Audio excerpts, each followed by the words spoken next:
एक बेहद हैंडसम आदमी अपनी वंश परंपरा को आगे बढ़ाने के लिए दुनिया भर की महिलाओं को पकड़ कर ले आता है। लेकिन विकिरण के प्रभाव के कारण उनसे पैदा होने वाले बच्चे सभी किसी न किसी बीमारी या विकृति से ग्रस्त होते हैं। तभी एक दिन अमर बूढ़ा जो को एक लड़की मिलती है। वह उसकी जांच करता है और पता चलता है कि उसे कोई बीमारी नहीं है। इसलिए बूढ़ा जो उसे अपने लिए खरीद लेता है ताकि वह उसकी वंश परंपरा को आगे बढ़ा सके। लेकिन उसे नहीं पता था कि इसी लड़की के आने से उसकी दुनिया पूरी तरह बदल जाएगी। उस लड़की का नाम फ्यूरियोसा था। वह एक प्रलय के बाद की दुनिया में रहती थी। परमाणु युद्ध के कारण पूरी धरती रेगिस्तान बन चुकी थी। कुछ लोग तो बच गए थे, लेकिन विकिरण ने उन्हें भी बुरी तरह प्रभावित कर दिया था। लोग थोड़े से संसाधनों के लिए भी एक दूसरे की जान लेने पर उतारू हो जाते थे। लेकिन इन कठोर परिस्थितियों के बीच एक हरा भरा स्वर्ग भी मौजूद था।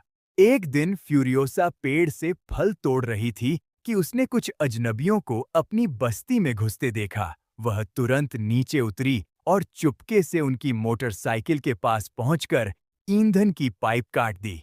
तभी अचानक सीटी बजने की आवाज आई और पूरे गांव के लोग हथियार लेकर बाहर निकल आए। फ्यूरियोसा की मां भी घोड़े पर सवार होकर उनका पीछा करने लगी। लेकिन फ्यूरियोसा को एक आदमी पकड़कर नीचे गिरा देता है। वह गांव वालों को संकेत देने के लिए सीटी बजाने की कोशिश करती है, लेकिन उसे लात मारकर रोक दिया जाता है। फिर वे उसे मोटरसाइकिल पर बिठाकर तेजी से वहां से निकल जाते हैं। फ्यूरियोसा की मां पीछे पीछे उनका पीछा करती रहती है। रास्ते में एक महिला अपनी मोटरसाइकिल छोड़कर लड़ाई करने उतरती है, लेकिन फ्यूरियोसा की मां उसे मार गिराती है और उसकी मोटरसाइकिल लेकर पीछा जारी रखती है। आगे चलकर कुछ लोग रुकते हैं। एक आदमी जमीन पर पड़े सामान को उठाता है और दूसरा दूरबीन से आसपास का जायजा लेता है। इसी दौरान फ्यूरियोसा होश में आती है और ईंधन की पाइप को दांतों से काटना शुरू कर देती है। उन्हें पता ही नहीं चलता कि बाइक से तेल रिस रहा है। रात होने तक बाइक का सारा ईंधन खत्म हो जाता है और वह रुक जाती है। वे फ्यूरियोसा को नीचे फेंक देते हैं। फिर दोनों आदमी आपस में झगड़ने लगते हैं, क्योंकि वे लड़की को अपने सरदार के पास ले जाना चाहते थे। इसी मौके का फायदा उठाकर फ्यूरियोसा रस्सी काटकर भागने की कोशिश करती है, लेकिन वह मोटरसाइकिल से तेज नहीं दौड़ सकती थी। आखिरकार वे उसे फिर पकड़ लेते हैं और सुबह होने तक उसे लेकर अपने ठिकाने की ओर बढ़ते रहते हैं। तभी फ्यूरियोसा की मां भी वहां पहुंच जाती है। वह दूर से निशाना लगाकर गोली चलाती है। अपनी बेटी को नुकसान न पहुंचे, इसलिए वह सीधे मोटरसाइकिल को निशाना बनाती है। एक आदमी मारा जाता है जबकि दूसरा भाग निकलता है। आखिरकार फ्यूरियोसा को उनके मुख्य अड्डे पर ले जाया जाता है। वहां एक डॉक्टर उसकी जांच करता है और पता चलता है कि लड़की पूरी तरह स्वस्थ है। वह जरूर किसी ऐसे स्थान से आई होगी जहां स्वच्छ पानी और अच्छे संसाधन मौजूद हैं। उस गिरोह का सरदार डिमेंटस उससे पूछता है कि वह कहां से आई है, लेकिन फ्यूरियोसा कुछ भी नहीं बताती। चाहे उसे घर भेजने का लालच दिया जाए या डराया जाए, वह एक शब्द भी नहीं बोलती। तब डिमेंटस फैसला करता है कि अभी उसे कैद में रखा जाए।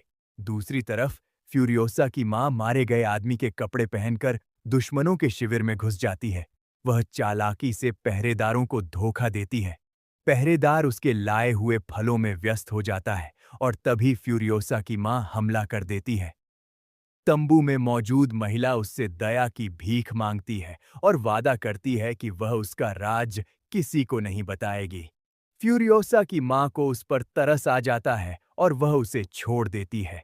लेकिन जैसे ही वह अपनी बेटी को लेकर निकलती है, वही महिला उसकी जानकारी दुश्मनों को दे देती है।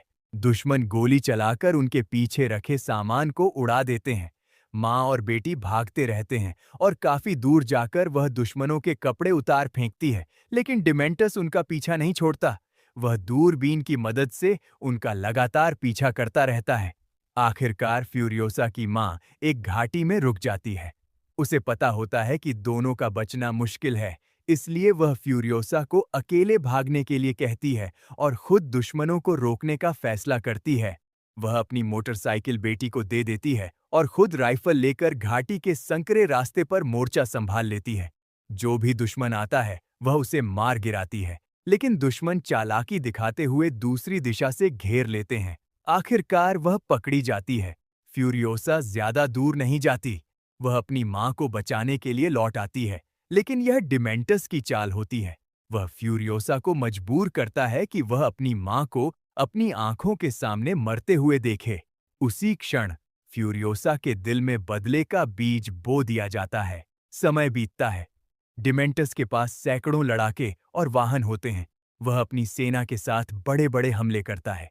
एक दिन उसकी सेना और एक अन्य ताकतवर समूह के बीच भयंकर युद्ध छिड़ जाता है। आसमान से बम गिरते हैं और चारों तरफ तबाही मच जाती है। युद्ध के दौरान फ्यूरियोसा को भी उठा लिया जाता है।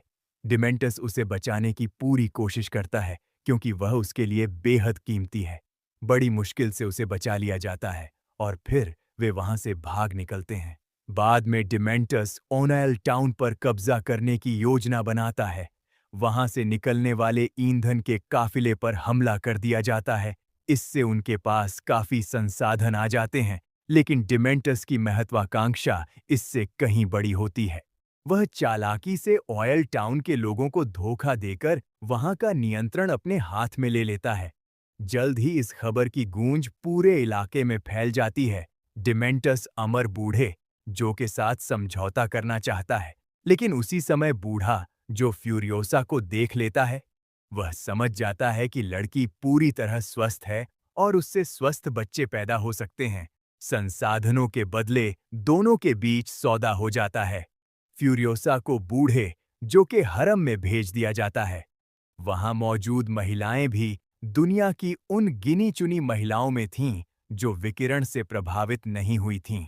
उनका एक ही उद्देश्य था, बूढ़े जो के लिए स्वस्थ बच्चे पैदा करना। लेकिन सालों बीतने के बाद भी उसके बच्चे विभिन्न शारीरिक समस्याओं से ग्रस्त रहते हैं। एक रात फ्यूरियोसा अपने बाल काट लेती है और खुद को लड़के का रूप दे देती है। तभी बूढ़े जो का बेटा उसे पकड़ने की कोशिश करता है। वह उससे बचकर भाग निकलती है। बाद में वह किले के अंदर एक मैकेनिक के रूप में काम करने लगती है और भागने का मौका तलाशती रहती है। एक दिन मशीन खराब हो जाती है और फ्यूरियोसा को उसे ठीक करने भेजा जाता है। वह बहादुरी से खतरनाक ऊंचाई पर चढ़कर काम पूरा कर देती है। उसकी मेहनत के कारण उसे उपयोगी कर्मचारी मान लिया जाता है। बाद में उसे एक विशाल युद्ध वाहन बनाने वाली टीम में शामिल किया जाता है। सभी की मेहनत से एक दानव जैसी विशाल युद्ध गाड़ी तैयार होती है। व्यापारिक यात्रा के दौरान फ्यूरियोसा उस वाहन में छिपकर निकल जाती है, लेकिन रास्ते में उन पर हमला हो जाता है। दोनों पक्षों में भयंकर लड़ाई शुरू हो जाती है। दुश्मनों के पास हवाई हमले करने वाले वाहन भी होते हैं। युद्ध बेहद खतरनाक हो जाता है, लेकिन फ्यूरियोसा कई बार अपनी जान जोखिम में डालकर वाहन को बचाती है। एक हमले के दौरान सहायक मैकेनिक मारा जाता है और मरने से पहले फ्यूरियोसा को जरूरी पुर्जे दे जाता है। फ्यूरियोसा वाहन की मरम्मत में जुट जाती है, तभी दुश्मन वाहन के नीचे बम लगा देते हैं। फ्यूरियोसा अपनी जान की परवाह किए बिना बम को निष्क्रिय करने की कोशिश करती है। दुश्मन उसे देख लेते हैं और हमला शुरू कर देते हैं। फिर भी वह बम हटाने और वाहन को ठीक करने में सफल हो जाती है। इसके बाद फ्यूरियोसा और जैक मिलकर दुश्मनों का मुकाबला करते हैं। दोनों की साझेदारी बेहद शानदार साबित होती है, लेकिन दुश्मनों के नए नए हमले लगातार जारी रहते हैं। लड़ाई के दौरान जैक को पता चल जाता है कि फ्यूरियोसा असल में लड़की है, लेकिन वह उसका राज किसी से नहीं बताता। आखिरकार दोनों ही जीवित बचते हैं। वे एक दूसरे पर भरोसा करने लगते हैं और दोस्त बन जाते हैं। आगे चलकर वे बुलेट फार्म और ऑयल टाउन की यात्राएं करते हैं। इस दौरान फ्यूरियोसा को अपनी मां की मौत याद आती रहती है और उसका बदला लेने का संकल्प और मजबूत होता जाता है।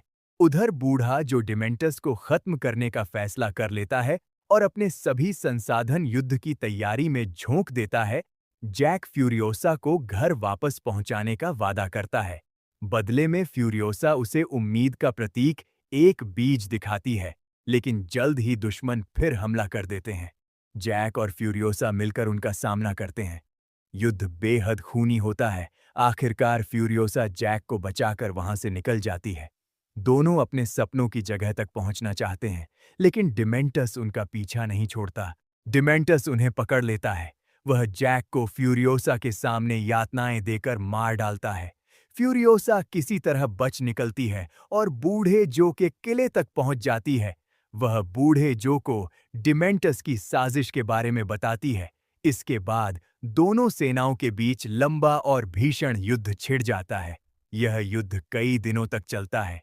अंत में डिमेंटस की सेना बुरी तरह हार जाती है। अब बदला लेने की बारी फ्यूरियोसा की होती है। वह अपने बाल मुंडवा लेती है, एक यांत्रिक हाथ लगवाती है और युद्ध वाहन लेकर डिमेंटस का पीछा शुरू करती है। डिमेंटस बचने के लिए कई चालें चलता है, लेकिन फ्यूरियोसा उसका पीछा नहीं छोड़ती। कई बार गलत लोगों को निशाना बनाने के बाद आखिरकार वह डिमेंटस तक पहुंच जाती है। डिमेंटस भागने की कोशिश करता है, लेकिन फ्यूरियोसा उसे पकड़ लेती है।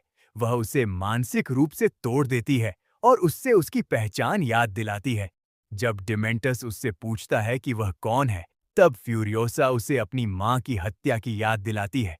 लेकिन डिमेंटस को अपने की पर कोई पछतावा नहीं होता। फ्यूरियोसा उसके लिए कई तरह की मौतें सोचती है। गोली मारना, वाहन से घसीटना या उसे तड़प तड़प कर मरने देना। लेकिन आखिर में वह कुछ और ही करती है। वह उम्मीद के उस बीज को डिमेंटस के शरीर में रोप देती है। समय के साथ वहां एक पेड़ उगाता है और उस पर फल लगने लगते हैं। आज के लिए इतना ही, मिलते हैं अगले वीडियो में।